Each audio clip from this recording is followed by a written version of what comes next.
Welcome back to the English Speaking Podcast, the show where you learn clear, real English while improving your life at the same time. Today, we're talking about something that affects everyone. Time. Have you ever said, I don't have enough time?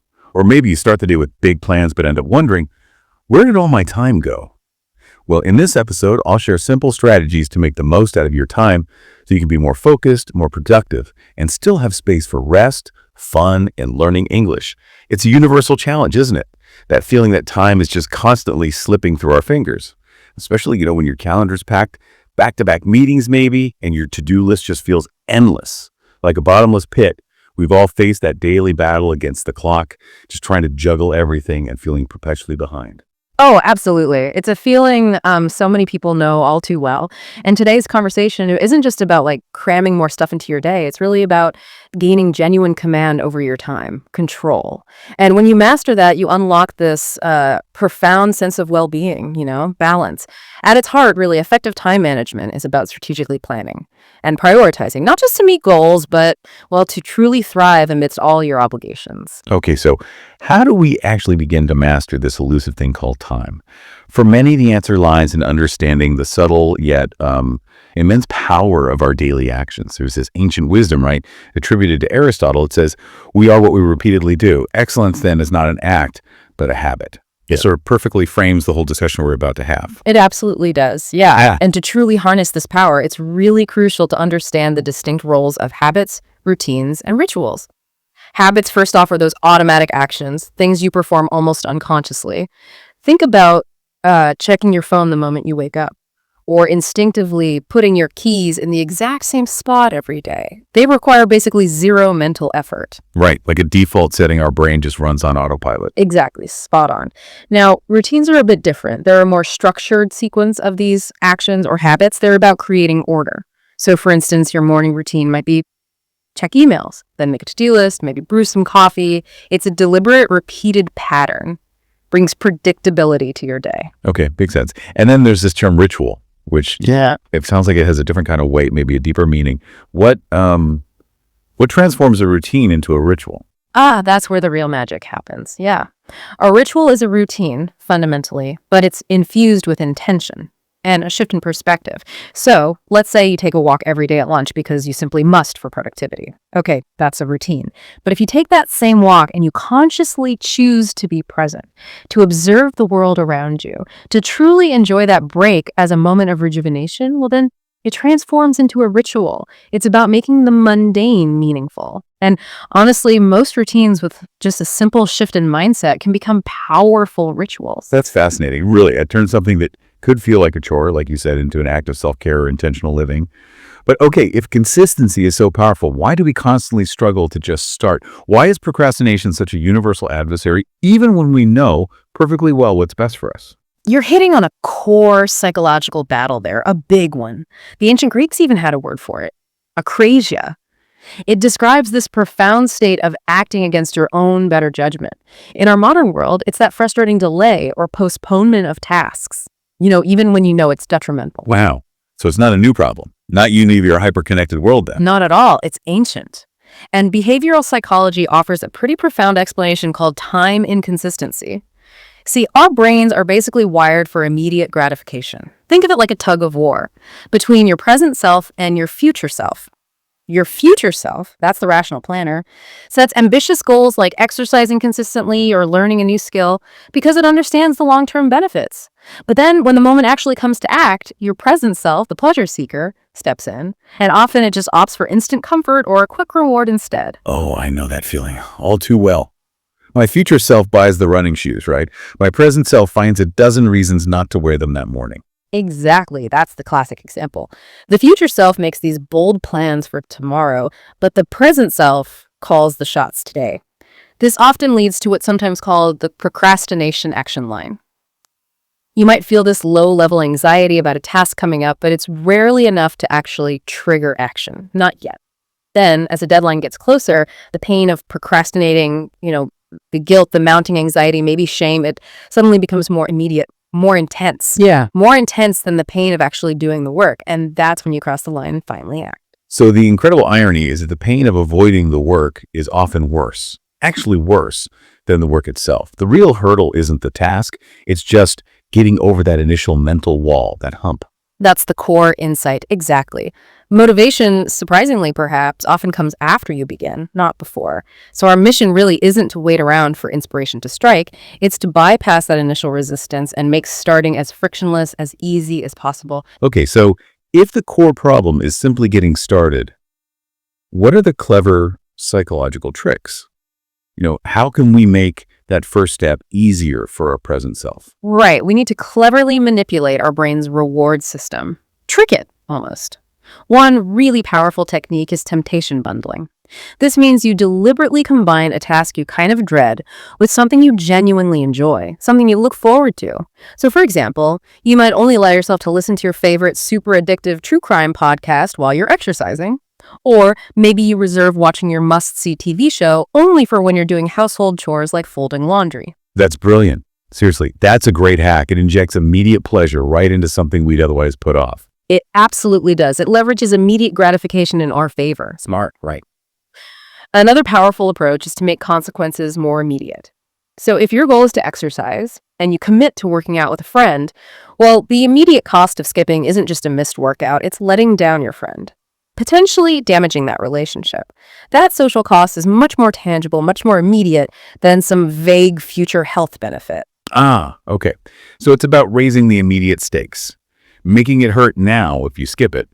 What about setting up our environment for success, making it easier physically? That's where designing future actions comes in. These are often called commitment devices. You proactively structure your environment to make good habits the easy choice, the default, and bad habits genuinely difficult, harder to do. Think about buying pre-portioned healthy snacks so you don't overeat without thinking, or deleting distracting social media apps from your phone, or setting up automatic savings transfers. It's about removing the need for willpower in that critical moment. I love that, eliminating the decision entirely, just making the good choice automatic. But what if a task still feels overwhelming? Just too big to even think about starting. Then you need to shrink it down, make it tiny. This is where the 2-minute rule becomes incredibly effective. It basically says that when starting any new habit, the very first action should take less than 2 minutes. The goal isn't to complete the whole task, not at all. It's just to begin. So if you want to start running, your 2-minute action is just putting on your running shoes. That's it.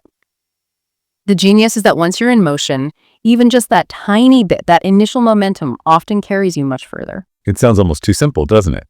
Deceptively simple. Does that really work for big, complex goals, though? It really does, because it bypasses that massive psychological barrier of starting. Consider someone like Anthony Trollope, the novelist. He wrote, 47 novels? Incredible output. He didn't just sit down to write a book. No way. He broke his work down into these rigid 15-minute increments, and his goal, just 250 words per slot, consistently. This allowed him to rack up small, consistent wins, day after day, building this incredible rhythm of productivity. Breaking tasks into tiny, non-intimidating chunks makes them feel achievable, it builds confidence, and it maintains momentum. Right. So, once we've mastered that initial push, getting started, the next hurdle is consistency, isn't it? Building those powerful routines that set you up for success every single day. That's really where long-term productivity and well-being are forged. Absolutely. Consistency is king. And the way you bookend your day, how you start it, and how you wind it down, that can profoundly impact your focus and overall output. Let's maybe explore some incredibly impactful morning rituals first. Remembering, of course, that the true power lies in customizing them to fit your unique life, your schedule. Okay, kicking us off, there's that timeless strategy many high achievers swear by: rising early. Indeed. And it's not just about adding more hours to the day, though that helps. It's about a fundamental shift, really, from being reactive to the world's demands to being proactive with your own time. When you rise before the world starts demanding your attention, you seize control of your day's narrative. Richard Branson, for instance, wakes at 5:45 a.m., not necessarily for work right away, but to exercise, spend time with family. Former PepsiCo CEO Indra Nooyi was known to be up at 4 a.m. to tackle emails, get ahead. And ex-co-founder Jack Dorsey starts his day at 5:30 a.m. with a 6-mile jog. The key insight here is that you establish your agenda before anyone else's pulls you off course. You own that first hour. That's a powerful idea. Establishing your own rhythm before the chaos of the day really begins. What's the next small win we can sort of lock in each morning? Okay, next up, making your bed. Now, I know it seems trivial, maybe pointless, but Admiral William H. McRaven, the Navy SEAL, he champions this for a reason. It's about accomplishing the very first task of the day. Simple. Done. This small victory, it builds a little sense of pride, a little momentum, encourages you to tackle the next task and the next. It subtly reinforces that the little things do matter. And, bonus, you come home to a sense of order, which can be surprisingly encouraging after a tough day. It's those compounding small wins, right? Yeah. Starting the chain reaction. And I imagine setting your mind right follows naturally from that. Exactly. Perfect segue. Third, recite affirmations. Now, these aren't just, fluffy, feel-good statements. They're actually powerful tools to reframe your subconscious thoughts, to counteract that negative self-talk we all have. A simple one could be something like, I'm doing my best today and that's more than enough. Or, I am capable of handling challenges. The goal is to affirm your capabilities and visualize your goals, effectively helping to rewire your brain to believe in and move towards achieving them. So getting your mental game strong right from the very beginning of the day. Precisely. Mental prep. Fourth, get some exercise. Even just a brief burst of physical activity in the morning can dramatically increase blood flow to the brain. It releases those mood-boosting endorphins, strengthens your body's ability to manage stress and anxiety throughout the day, and it doesn't need to be this intense hour-long gym session. Even a brisk walk around the block or some quick stretches can provide immense cognitive and emotional benefits. Okay, yeah. Get the blood pumping. And then fueling the body itself for optimal performance. Essential. Number 5, eat a nutritious breakfast. What you put into your body first thing significantly impacts your mood, your energy levels, your overall cognitive performance all day long. Instead of those sugary options that lead to that mid-morning crash, try to focus on lean proteins, healthy fats, complex carbohydrates, and maybe some fruits or vegetables. This sets a stable foundation for good decision-making and sustained energy. And what about clear thinking? Staying hydrated. Oh, crucial for cognitive function. That's number 6.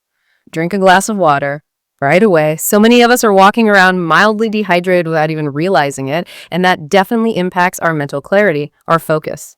A simple tip is just leave a glass by your bed. Drink it immediately upon waking. Boom. Done. Some people even swap their morning coffee with warm water initially just to kickstart their system before the caffeine. Right.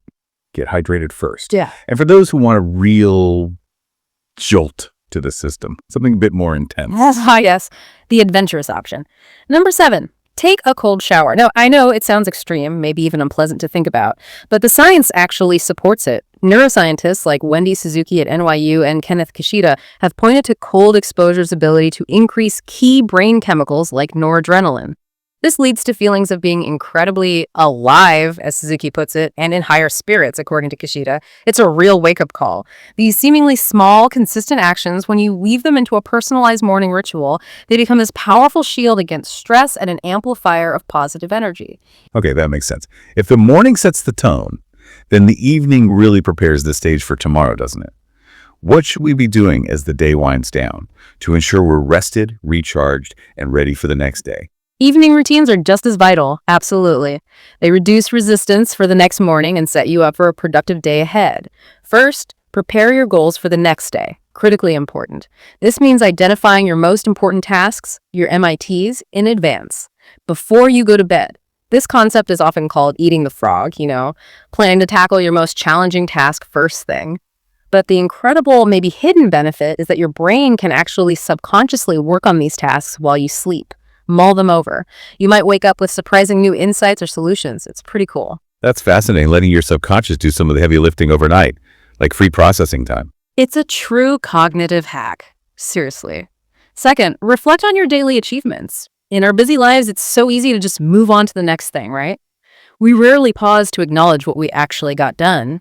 Taking just a few moments to celebrate what you accomplished, no matter how small it seems, provides crucial perspective. It builds a sense of momentum for the next day, counteracts discouragement. You could jot them down in a notebook, maybe use a gratitude journal, or even just a simple tracking app, whatever works for you. Okay, good point. Acknowledging the wins. And how do we prevent the workday from just spilling over, bleeding into our personal time, especially as we try to clear our heads for sleep? The boundary issue. That's number 3. Clear your head. You have to consciously disengage. It's incredibly easy to carry work worries or just mental clutter to bed. So find a way to disconnect. This could be a short meditation, maybe some light reading, definitely non-work related. Perhaps playing a calming puzzle game like Tetris. actually, or simply doing a brain dump, just writing down all those swirling thoughts in a journal to get them out of your head and onto paper. Buffer CEO Joel Gascoigne, for instance, he takes a consistent 20-minute walk every single evening, specifically to wind down and stop thinking about work, create that separation. I know that feeling of trying to minimize morning decisions. Yeah. It's like I'm trying to save my precious brain power for the really important things later on. Exactly. Which brings us neatly to number 4. Prepare for the next morning. Reduce that decision fatigue. Pre-decide things the night before. Lay out your clothes for the next day. Pack your lunch if you take one. Prep the coffee maker. Organize any work materials you'll need first thing. The less you have to actively think about first thing in the morning, the more mental energy you can serve for the tasks that truly matter. Yeah, makes total sense. And having an organized physical space definitely contributes to mental clarity too, doesn't it? Absolutely. They're deeply connected. So number 5, tidy up. Just a little bit. Spending just 10 or maybe 20 minutes each night tidying your main living space can dramatically reduce morning stress, makes finding things easier, and it helps prevent those dreaded weekend cleaning marathons where you spend hours catching up. A clear physical space often translates somehow to a clearer mental space. I've also heard that a walk after dinner can be incredibly beneficial, not just for the mind, but physically too. It is. That's number 6. Take a walk after dinner, even just a few minutes. Light intensity walking after a meal can really aid digestion. It helps clear your mind from the day, and it can set you up for better, more restful sleep later on. Okay. And finally, the bedrock, the foundation upon which all productivity and well-being really rests, sleep itself. Indeed, you can't skimp on this. Number 7, practice proper sleep hygiene. This isn't just a nice suggestion. It's absolutely essential for optimum performance, recovery, everything. Try to stick to a consistent sleep and wake schedule, even on weekends if possible. Minimize blue light exposure from screens for at least an hour before bed. Keep your bedroom temperature cool, ideally somewhere between 60-65 degrees Fahrenheit, which is about 15-18 degrees C. And make your room as dark as possible. Blackout curtains can be great. Underestimating sleep's profound importance is such a common mistake. It's truly crucial for both physical and mental well-being. Non-negotiable, really. Okay, so beyond these daily rituals, these bookends for the day, there are also these powerful frameworks, right? Structured methods designed to help you wrestle control over your time and your entire to-do list. That's right. These are more like overarching systems. One widely adopted technique, especially good for battling distraction, is the Pomodoro technique. The core idea is pretty simple. You commit to intense, focused work on a single task for 25 minutes. Set a timer. Then you take a mandatory 5-minute break, get up, stretch, whatever. After 4 of these focused bursts, these Pomodoros, you take a longer break, maybe 25-30 minutes. Its genius lies in creating these mental sprints that help prevent burnout and really force you into single tasking, which is much more effective. So it's not just about timing the work, it's about timing the breaks, conditioning your focus. Okay, and then there's the famous eat the frog. Sounds unpleasant. It does, doesn't it? The Eat the Frog method, popularized by Brian Tracy, is all about conquering your most challenging, most important, or maybe just your least appealing task first thing in the morning. Get it done. Why? Because once that frog is swallowed, metaphorically speaking, the immense psychological relief and the sense of accomplishment you feel sets this profoundly productive tone for the rest of your day.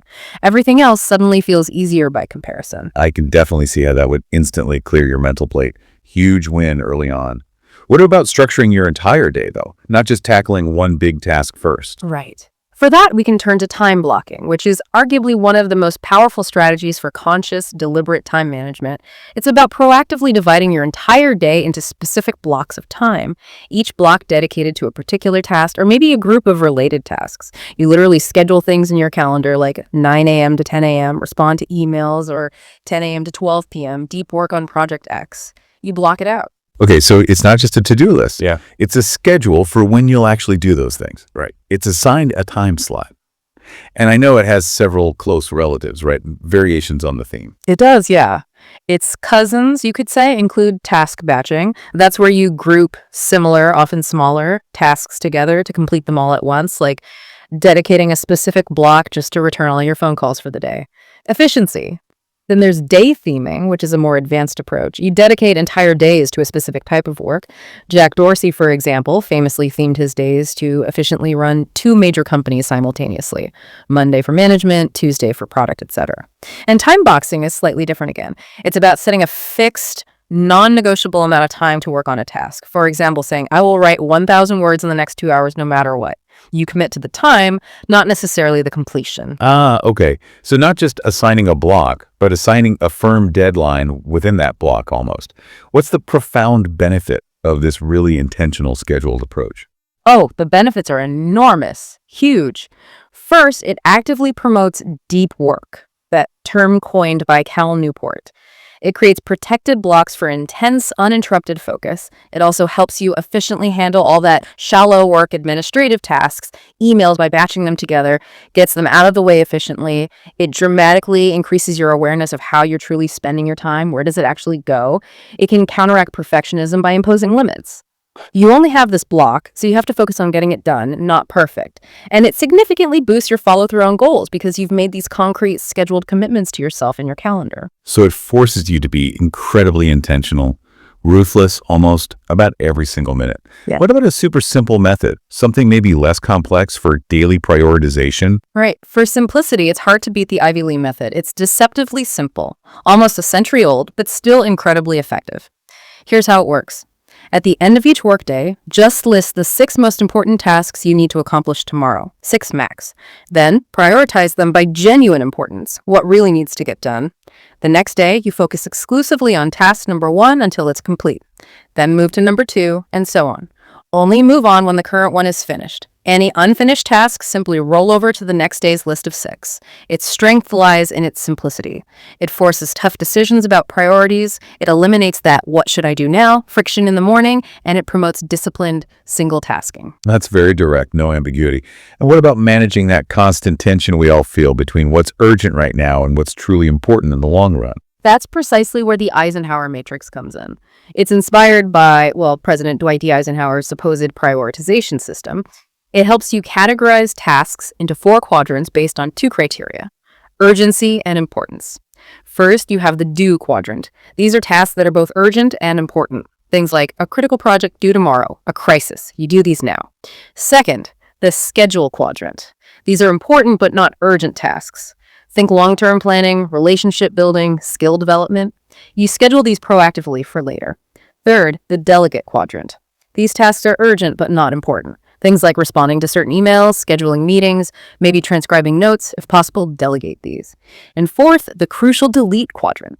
Tasks that are neither urgent nor important. Often this is busy work, work about work, like unnecessary status meetings, pointless reports, endless social media scrolling during work time. Eliminate these ruthlessly. Okay, so it's really about ruthless elimination of the unimportant, and then strategically handling the rest based on urgency, focusing on what truly propels you forward. Exactly, that's the core idea. Some tips for using it effectively. Maybe color code your tasks in each quadrant. Try to limit yourself to, say, a maximum of 8-10 tasks per quadrant to avoid feeling overwhelmed. It can also be helpful to keep separate matrices for personal and professional tasks. And, perhaps most importantly, make a conscious effort to eliminate tasks from that delete quadrant first. That act alone frees up significant mental and physical space. Okay, we've covered a lot of ground. Habits, routines, specific techniques. When we talk about all these strategies, it's clear they connect to something bigger, right? It's not just about squeezing more tasks into the day. It's about living a more fulfilling, more balanced life overall. How do all these pieces contribute to that ultimate goal of, work-life balance? That's the crucial question, isn't it? The why behind all this. Work-life balance is traditionally defined as, the proportion of time you spend on your job versus your personal life, your friends, family, hobbies, self-care, all that. But the term itself, it's evolved a bit. Many now prefer work-life integration. This suggests a more synergistic blending, a less rigid separation of personal and professional responsibilities, especially now with technology blurring those lines so much. The core idea, however, whichever term you prefer, remains the same. It's about consciously managing all the different aspects of your life, work, home, community, your own well-being, so that each feeds into the others in a supportive way, rather than competing constantly. Right, so it's not always about a strict 50-50 split or a rigid separation, but often a more fluid blend, depending on your life stage and circumstances. Precisely. And you can absolutely switch between approaches. Sometimes you need clear boundaries, balance, other times integration works better. What truly matters is the impact on your overall well-being. That's the bottom line. Studies consistently show that chronic long hours and poor boundaries lead to significant health issues, impaired sleep, higher stress, burnout, depression, and ironically, decreased productivity in the long run. So finding a healthy sense of balance or integration actually reduces stress, improves your emotional state, and ultimately makes you more effective and happier in everything you do. Okay, that makes perfect sense. So how do we actively begin to improve this balance or integration in our own lives? Where do we start if we feel things are out of whack? A simple 3-step process can be a really helpful guide. First, you need to pause and pay attention. Really pause. This means genuinely reflecting on how you feel about your current situation. Be honest with yourself. Are you truly spending enough quality time on the things and people that bring you joy? Are your daily actions aligned with your deepest values and goals? Journaling your thoughts here can be incredibly revealing. Just getting it out can help you pinpoint areas that desperately need adjustment. So a deep self-assessment first, taking stock. Yes, crucial first step. Second, reprioritize and reassess. Once you have that clarity from step 1, identify what truly matters most to you. Not to society, not to your mass, but to you. Where are your non-negotiables? What absolutely needs your time and energy? And where maybe can you make conscious compromises or let something go? Explore alternative actions.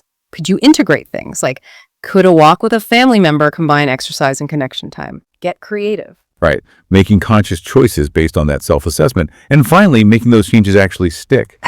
Because life inevitably tries to pull you back into old patterns. Exactly. The third step is to reflect, refine, and repeat.